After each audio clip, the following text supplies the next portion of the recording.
बिस्मिल्लाहिर्रहमानिर्रहीम। मैं मोहम्मद सलमान, आप देख रहे हैं मेरा चैनल मास्टर कोचिंग सेंटर। हमारी जो वीडियो थी लास्ट क्वेश्चन नंबर 6 7 की थी। अब क्वेश्चन नंबर 8 9 10 और 11 इस एक्सरसाइज के कंप्लीट करने हैं। तो एक्सरसाइज जो हमारी चल रही है वो 9.1 सही है। सेकेंड ईयर मैथ्स है, न्यू बुक है, सही है। मेरे चैनल पे न्यू है तो सब्सक्राइब जरूर करें, वीडियो को लाइक और शेयर भी करें। अगर अच्छी लगे तो लाजमी दूसरों के साथ तो शेयर करें आप। क्वेश्चन नंबर 8, पैटर्न अलग है पिछले सवालों के मुकाबले इसमें। क्वेश्चन नंबर 8 में आपको क्वेश्चन में दिया हुआ है वर्टेक्स गिवन है 0,0। अब की बार आपको पॉइंट गिवन है 3,4। जब आपको वर्टेक्स 0,0 देता है, इसकी सीधी सीधी इंडिकेशन मैंने आपको बता दी थी केस नंबर 1 की होती है या केस 2। तो केस 1 और केस 2। अब अगर किसी सवाल में पॉइंट्स गिवन हो तो हमें सवाल में या तो मेंशन हो जाता कि केस 1 या केस 2 होना चाहिए था। अगर सवाल में मेंशन ना हो तो इस सवाल को हम दोनों केसेस से सॉल्व करेंगे। पहले हम केस 1 से सॉल्व करेंगे इसको, बाद में केस 2 से सॉल्व करेंगे। कैसे करेंगे? जब सवाल में वर्टेक्स पॉइंट गिवन हो तो आपने करना यह है कि इक्वेशन लेनी है। इक्वेशन आपके पास क्या है? y² is equal to 4ax। Case 1 से भी सॉल्व करेंगे एंड केस नंबर 2 से भी सॉल्व करेंगे, सही। केस नंबर 2 की इक्वेशन होती है x² is equal to 4by। देखो कैसे। जब आपको पॉइंट गिवन है, आपने करना यह है कि आपने पॉइंट की वैल्यू ऊपर पुट करनी है। सिंस पॉइंट क्या है 3,4, एक्स और वाई की जगह पॉइंट पुट करके सॉल्व करोगे तो ये हो जाएगा 4² 4a, एक्स की वैल्यू 3, 4 का स्क्वायर इज इक्वल टू 16, 4 3 जा 12a। a की वैल्यू फाइंड करेंगे यहाँ से तो 16 डिवाइडेड बाय 12 कट करते हैं तो 4 4 जा 16, 4 3 जा 12। तो a की वैल्यू आपके पास बनी 4/3। आपने करना ये होगा, पॉइंट को पुट करोगे, पॉइंट पुट करने के बाद a की वैल्यू आएगी, देन इक्वेशन में पुट करोगे, ये आपका आंसर बनेगा। तो y² is equal to 4, a की वैल्यू 4/3, x इसकी सिंप्लीफिकेशन कर देंगे तो ये हो जाएगा 4 4 द 16x। 3 यहाँ मल्टीप्लाई में, वहां जाके डिवाइड, यहाँ डिवाइड में वहां जाके मल्टीप्लाई, तो ये आपका आंसर बनेगा। चाहिए तो जब पॉइंट गिवन होते हैं तो इस तरीके से सॉल्व होता है। इस सवाल को भी ऐसे ही करेंगे। पॉइंट आपके पास 3,4 है, पुट करोगे आप x की जगह 3 और y की जगह 4। 3 का स्क्वायर 9, 4 4 द 16, ये मल्टीप्लाई में वहां जाके डिवाइड, ये b की वैल्यू आ गई। इक्वेशन में b को पुट कर देंगे तो x² is equal to 4b की वैल्यू 9/16, फिर y। 4 1 द 4, 4 4 द 16, 4 बच रहा है, वहां जाएगा 4x², 9y। तो इस सवाल में दो आंसर आएंगे, एक आंसर ये, दूसरा आंसर। तो जब सवाल में पॉइंट्स गिवन हो तो इस तरीके से किया जाता है। पार्ट नंबर 2 है। आपको वर्टेक्स दे रहा है 5,0, पॉइंट दे रहा है 4,6।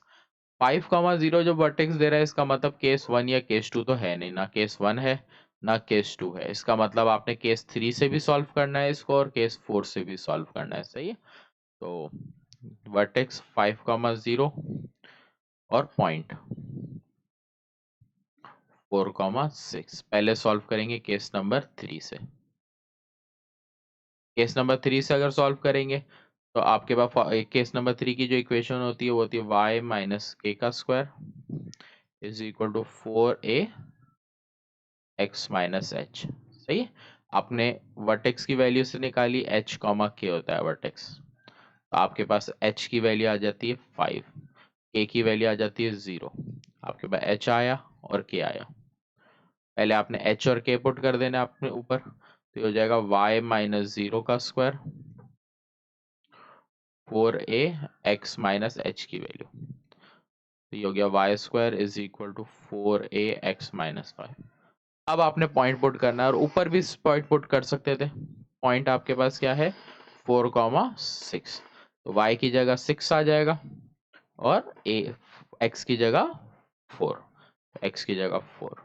अब सॉल्व कर लेंगे। 6 का स्क्वायर है 36, ये 4a, यहाँ से आ रहा है माइनस का 1, 36 और ये 4 कट रहा है तो 4 9 जा 36, तो यहाँ पर आपके पास बचेगा 9 और यहाँ पे बच रहा है माइनस ए की वैल्यू हो जाएगी माइनस का 9। अब आपके पास a आ गया, h के आपके पास मौजूद है, यहाँ पर आप वैल्यू a की पुट करोगे, ये आपका आंसर होगा। तो y square is equal to 4a की वैल्यू -9 x -5। तो y square is equal to 9 4 तो 36 x -5। मल्टीप्लाई करेंगे 36 को, -36x माइनस माइनस प्लस 36 को आपने 5 से मल्टीप्लाई करना, 36 को 5 से मल्टीप्लाई करने पे हमारे पास आंसर आ जाएगा 36/5 180। सारी वैल्यू एक तरफ ले जाओ, y square plus 36x minus 180 equals to, ये आपका आंसर आ गया। सही है, तो ये वाला आपका पार्ट नंबर 3 था क्वेश्चन नंबर 8 का। तो ये इस तरह के सवाल थे पार्ट नंबर 2, सॉरी 3 भी नहीं। तो जब भी इस तरह से वर्टेक्स पॉइंट गिवन हो गया, आपने हमेशा इसी तरीके से सॉल्व करना है। क्वेश्चन नंबर 9 10 11 थोड़े से इंपॉर्टेंट सवाल में कंसिडर किए जा सकते हैं, इस तरह के सवाल आ सकते हैं पेपर में। सही है, तो पहले बोर्ड क्लियर कर रहा हूं मैं अपना। क्वेश्चन नंबर 9 करते हैं पहले। सवाल में थोड़ी सी गड़बड़ है यहाँ पर, उसको करेक्शन करनी है। Find the standard equation of parabola whose latus rectum and vertex are diameter of and centre of the circle. ये जो एंड बीच में आ रहा है ना, ये नहीं आएगा, यहाँ पर एक गलती है। नीचे वाले भी क्वेश्चन में गलती है, वो नीचे वाले क्वेश्चन में बताऊंगा। यहाँ पर आपको सवाल में दे रहा है कि इक्वेशन ऑफ पैराबोला आपने निकालनी है, मतलब आपको सवाल में इक्वेशन ऑफ पैराबोला ये आपने फाइंड करनी है। आगे बता रहा है इसका जो लेटेस्ट रेक्टम है और वर्टेक्स है वो क्या है, डायामीटर और सेंटर रिस्पेक्टिवली है। तो इसका मतलब लेटेस्ट रेक्टम आपको बता रहा है डायामीटर पर है, और वर्टेक्स के लिए आपको कंडीशन दे रहा है सेंटर ऑफ सर्कल की। तो ये बता रहा है latus rectum is equal to diameter of circle, एक कंडीशन सवाल में दे रहा है। दूसरी कंडीशन दे रहा है जो वर्टेक्स है वो सेंटर ऑफ सर्कल है। इस सवाल में आपको ये दो कंडीशन दे रहा है इक्वेशन ऑफ पैराबोला निकालने के लिए। सही, तो लेटेस्ट रेक्टम का फॉर्मूला आपको पता होता है 4a होता है। सही, अब यहाँ पर केस आपको नहीं बताया, इसका मतलब है इस सवाल में भी आपको दोनों केसेस से सॉल्व करना पड़ेगा। पहले तो हम लेटेस्ट रेक्टम और वर्टेक्स ये दो चीजें निकालते हैं इक्वेशन ऑफ सर्कल से, सॉरी इक्वेशन ऑफ सर्कल से हम डायमीटर और सेंटर ऑफ सर्कल ये दो चीजें निकालेंगे, इन दोनों की मदद से बाकी दो चीजें निकलेगी। कैसे, इक्वेशन ऑफ सर्कल दी है x square y square minus 4x minus 8y minus 5 equal to 0। यहाँ पर हम इसको करेंगे कंपेयर इक्वेशन ऑफ सर्कल से, compare by equation of circle. Equation of circle होती है x square y square 2gx 2fy plus c equals to 0। Values place करेंगे, 2g किससे बराबर आ रहा है, 2g is equal to -4, 2f is equal to -8, c की बात करें तो वो -5 से आ रहा है, 2 2 ज़ा 4, g की वैल्यू बनी -2, यहाँ पर 2 4 ज़ा 8, f की वैल्यू बनी -4, c की वैल्यू तो आ गई आपके पास। आपको सवाल में वर्टेक्स डायामीटर की जरूरत है और सेंटर ऑफ सर्कल की जरूरत है। याद रखना सेंटर ऑफ सर्कल जो है वो होता है -g, -f। तो इसका मतलब -g निकालने के लिए यहाँ माइनस शिफ्ट हो जाएगा, तो -g आ गया, और -f निकालेंगे तो ये हो जाएगा 4। इसका मतलब है कि सवाल में सेंटर आपके पास क्या आ गया, -g, -f 2, 4। एक चीज निकल गई सेंटर। अगली चीज पर हमारे पास बोल रहा है डायमीटर की बात कर रहा है, जब डायमीटर की बात कर रहा है तो रेडियस आएगा। रेडियस निकालने के लिए फॉर्मूला होता है r square is equal to g square plus f square minus c. Values put करेंगे जिसकी मांग रहा है ऊपर, जी की वैल्यू मांग रहा है। अगर जी की वैल्यू देखूं तो वो 2 होती है, तो जी की वैल्यू 2। एफ की वैल्यू की बात करूं, जी की वैल्यू -2 है तो -2 का स्क्वायर। एफ की वैल्यू की बात करूं तो एफ की वैल्यू -4, सी की वैल्यू की बात करूं -5। सही है, तो यहाँ पर -g नहीं मांग रहा था, इस फॉर्मूले में g मांग रहा था, इसलिए मैंने g लिखा। 2 का स्क्वायर करेंगे, 2 का स्क्वायर 4, 4 का स्क्वायर 16, 5 माइनस माइनस प्लस और ये 5। R square is equal to 16 plus 4 20, 20 में से 5 प्लस करेंगे 25। स्क्वायर अगर हटा दें तो अंडर रूट आ जाएगा, आर की वैल्यू हो गई 5। रेडियस आया, आपको सवाल में डायामीटर रखना है तो डायामीटर बराबर होता है 2r के। आपको रेडियस की वैल्यू तो पता ही है, 5 मल्टीप्लाई कर देंगे तो डायामीटर आपके पास आ गया 10। आपको जैसी कंडीशन सवाल में बोली थी उस अकॉर्डिंग आपने चीजें फाइंड कर ली। अब आपने ये सवाल को सॉल्व करने के लिए वैल्यूज को पुट करना है यहाँ पर कंडीशंस में। अपने नीचे करता हूँ बोर्ड। अब हमें बता रहा था कंडीशन, लेटस रेक्टम किसके बराबर होता है, डायामीटर। तो इसका मतलब लेटस रेक्टम की वैल्यू आपके पास आ गई 10। फिर अगर मैं बात करूं, मुझे बताया था वर्टेक्स जो है वो क्या है, सेंटर पर है। तो वर्टेक्स की वैल्यू आपको सवाल में आ गई कितनी, 2,4। सेंटर की जो वैल्यू निकाली थी ना 2,4। अब आपका सवाल यहां से शुरू होगा कि सवाल में आपको लेटेस्ट रेक्टम गिवन है और वर्टेक्स गिवन है। वर्टेक्स की वैल्यू को देख के पता चल रहा है केस नंबर 3 या 4 है। लेटेस्ट रेक्टम की वैल्यू को देख के भी नहीं पता चलता। तो जब इस तरह के केस हो जिसमें केस का पता ना हो तो दोनों केस से सॉल्व करोगे। पहले आप इसको केस नंबर 3 से सॉल्व करोगे, फिर केस नंबर 4 से। केस नंबर 3 में वर्टेक्स होता है h के और लेटेस्ट रेक्टम हमारा होता है 4a। सही है, आप इससे कंपेयर करोगे तो ये हो जाएगा 2,4। h की वैल्यू आपके पास 2 आ गई, k की वैल्यू 4 आ गई। लेटेस्ट रेक्टम से सॉल्व करो तो 4 a की वैल्यू आपके पास यहाँ पर लेटेस्ट रेक्टम दिया हुआ है 10 इज इक्वल टू 4a। 4 वहां जाके डिवाइड हो जाएगा। तो अगर a की वैल्यू की यहाँ से सोल्यूशन कर लूँ तो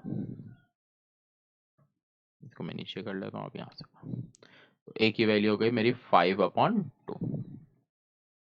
इक्वेशन निकालने के लिए h k और a चाहिए होता है। वैल्यूज पुट करेंगे। इक्वेशन केस 3 में होता है y minus k square 4a x minus h. y minus k की वैल्यू पुट की, 4a की वैल्यू 5/2, x माइनस एच की वैल्यू 2। तो ये हो जाएगा a square minus 2ab plus b square. 2 2 ज़ा 4, 2 5 ज़ा 10, x माइनस 2। y स्क्वायर 4 2 ज़ा 8y 4 4 ज़ा 16। 10x माइनस 10 2 ज़ा 20। सारी वैल्यूज एक तरफ आ जाएगी। वाई स्क्वायर माइनस 10 है, यहाँ पर यहाँ प्लस 10 है, यहाँ पर minus 10x minus 8y plus 16 और यहाँ पर प्लस 20 हो जाएगा। फाइनल आंसर मेरा ये हो जाएगा। दो नंबर सॉल्व हो रहे हैं उनको सिंप्लीफाइड करके लिख दूंगा। ये हो जाएगा y square minus 10x minus 8y plus 46 equals to 0। ये आपका एक आंसर आ गया। अब आपको केस नहीं बताया था, अगर मेंशन होता कि भाई केस 3 है या केस, तो हम उस हिसाब से सिर्फ एक ही सॉल्व करते। तो नहीं बताया तो केस नंबर 4 से भी सॉल्व करेंगे। एच के की वैल्यू वही रहेगी, एच की वैल्यू 2, के की वैल्यू 4। तो ये फर्क सिर्फ यहाँ पर क्या हो जाएगा, इक्वेशन में चेंजिंग होगी। लेटेस्ट रेक्टम भी उस तरह से ही आएगा। लेटेस्ट रेक्टम हो जाएगा 4b, 10 is equal to 4b। यहाँ पे 4 को वहां ले जाओगे तो 10 divided by 4, b is equal to 5/2 आ गया। इक्वेशन आपके पास केस नंबर 4 में होती है x minus H square 4by minus के। तो x माइनस एच की वैल्यू की बात करें तो 2 है,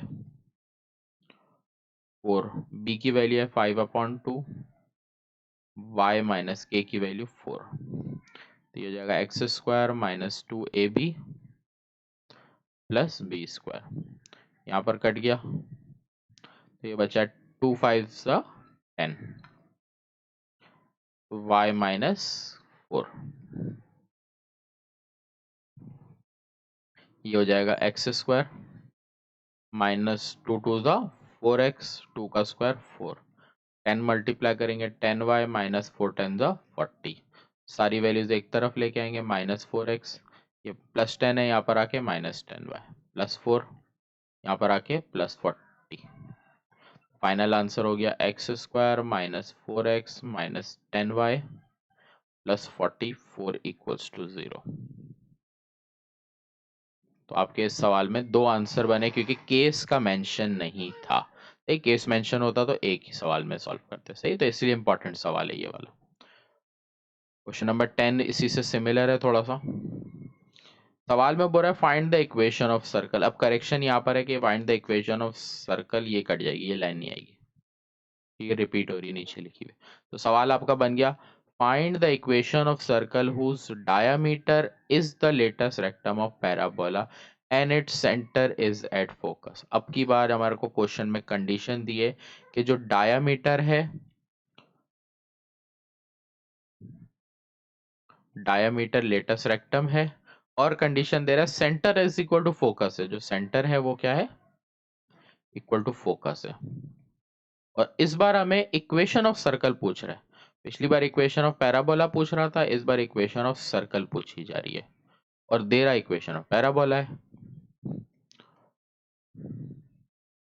तो इक्वेशन ऑफ पैराबोला दी है x square is equal to 12y। नहीं, अब की बार हम इक्वेशन ऑफ पैराबोला से लेटेस्ट रेक्टम फोकस निकाल के डायमीटर सेंटर निकालेंगे और फिर इक्वेशन ऑफ सर्कल निकाल। और पिछली बार सवाल ये रिवर्स था कि पहले हमने इक्वेशन ऑफ सर्कल से डायमीटर सेंटर निकाले थे, फिर जो कंडीशन दी थी हम उसके हिसाब से सॉल्व किया था। सही है। तो देखो क्या करेंगे हम थोड़ी सी पार्टीशन कर देते हैं, या कि आपको कंफ्यूजन आ रहा है। इस सवाल में जो चीजें दी हम उसके हिसाब से चलते हैं। इक्वेशन ऑफ पैराबोला दी है x square is equal to 12y। Equation को देख के पता चल रहा है कि केस नंबर कौन सा है, ये 2 है, क्योंकि जब एक्स स्क्वायर से इक्वेशन दी जाए तो केस नंबर 2 या केस नंबर 4 की इंडिकेशन होती है। अगर आपको सिर्फ दो ही वैल्यूज में दिया जाए तो इसका मतलब सिंपल केस 2 होता है। तो केस 2 में जो इक्वेशन होती है वो होती है x square is equal to 4by। Comparing करूं तो 4b इक्वल्स टू 12 हो गया, कट कर दो तो 4 3 12, आपके पास आ गया बी। अब आप लेटेस्ट रेक्टम निकाल सकते हो। लेटेस्ट रेक्टम की बात करें तो 4b होता है, तो ये हो गया 4, बी की वैल्यू 3, तो ये हो गया 12। लेटेस्ट रेक्टम आ गया। सही, इसके बाद फोकस निकालते हैं। अगर मैं फोकस की बात करूं तो केस नंबर 2 में फोकस होता है 0, तो इसका मतलब हो गया 0, 3। मेरे पास फोकस भी आ गया और लेटेस्ट रेक्टम भी आ गया। सवाल की कंडीशन पे चलें तो सवाल की कंडीशन में हमें बोला था कि डायामीटर है, diameter is equal to latus rectum. सही है। डायामीटर बराबर होता है 2r के। लेटेस्ट रेक्टम की बात करें तो 12 है, इसका मतलब रेडियस हो गया 6। आगे बढ़ते हैं। सेंटर इक्वल टू फोकस दिया था, सेंटर इक्वल टू फोकस, तो इसका मतलब सेंटर के कोऑर्डिनेट आपके होते हैं -g, -f से भी लिख सकते हैं, और एक कंडीशन होती है कि a, b से भी लिख सकते हैं।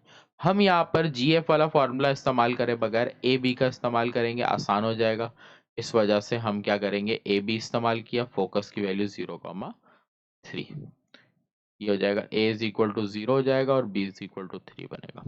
इक्वेशन ऑफ सर्कल का gf वाला नहीं ab वाला फॉर्मूला लगा रहे हैं, इसीलिए मैंने यहाँ ab से लिखा। तो x minus a square y minus b square is equal to r square.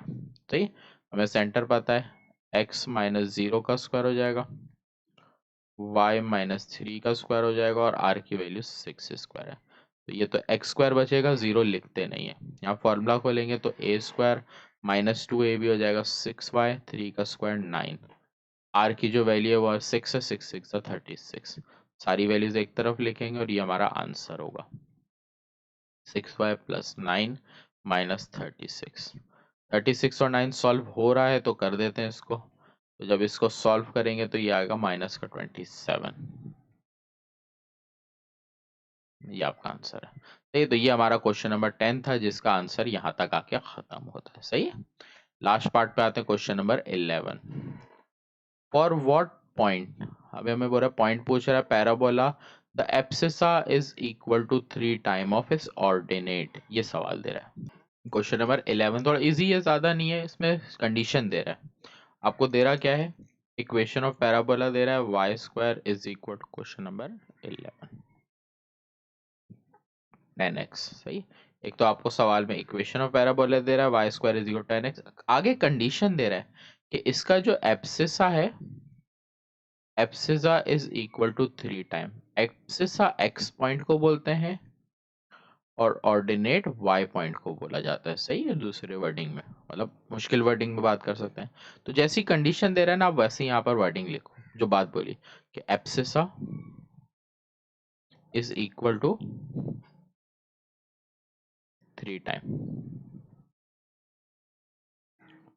Of ordinate. देखो मैं कैसे करूंगा इसको, तो मैंने बोर्ड से ऐसे नीचे करा। एब्सिसा एक्स पॉइंट है, वाई पॉइंट होता है ऑर्डिनेट, तो हमें बोल रहा है x is equal to 3y। अब वैल्यू पुट करेंगे ऊपर, पुट एक्स,